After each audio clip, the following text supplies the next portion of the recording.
À présent, la revue de presse à la une des quotidiens ce mercredi, la sortie médiatique du CEFOP et toute la famille de l'opposition sur la situation nationale sur fond de crise sécuritaire et sanitaire. Lecture croisée des journaux avec Aimé Solange Digma. C'est clair, le MPP est un frein à la victoire du Burkina contre ses ennemis, d'après le CEFOP, indique le quotidien. Il est un frein à la victoire contre les terroristes, insiste-t-il dans Aujourd'hui au Faso. Car pour le CEFOP, le MPP navigue à vue, que ce soit sur les plans sécuritaires, sanitaires, alimentaires et scolaires, écrit l'observateur Palga.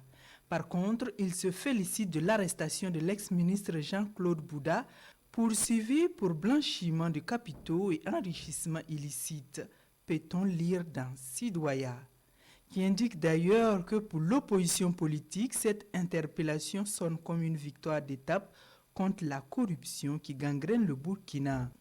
Par ailleurs, notifie le quotidien d'État, l'opposition politique dénonce l'opération de délivrance des CNIB qu'elle qualifie de distribution sélective des CNIB par l'ONU en vue d'empêcher certains d'exercer leur droit de vote.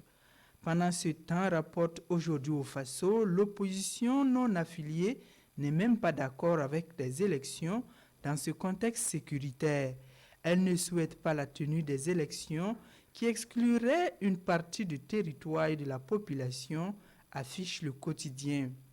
Estimant que l'opposition actuelle est de mèche avec le pouvoir, l'ONA, l'opposition non affiliée, propose dans l'Observateur Palga le renouveau politique au Burkina, c'est-à-dire la mise en place par le peuple d'un mécanisme consensuel de gouvernance transitoire pour gérer l'État en vue de réaliser les conditions sine qua non de tenue d'élections conformes à la Constitution.